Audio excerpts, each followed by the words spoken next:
যুবকগুলার আমি বুঝাইতে পারি না। কেন বুঝাইতে পারি না? কারণ এই কারণে বুঝাইতে পারি না, সে যার পিছনে ঘুরছে সে তারে কখনো ভাবেও নাই, তার নাম সে মনেও রাখে নাই।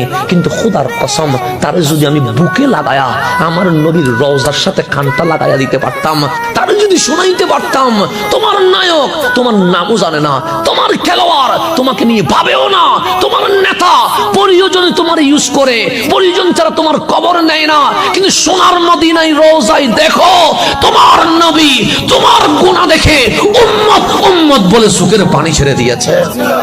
এই জিনিসটা আমি করাইতে পারি নাই।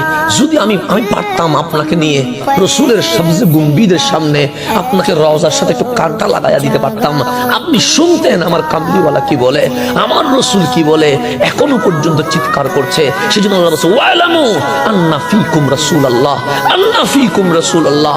ওর দরজায় কি, ওর দরজায় কি, তুই কামলিওয়ালার দরজায় আয়।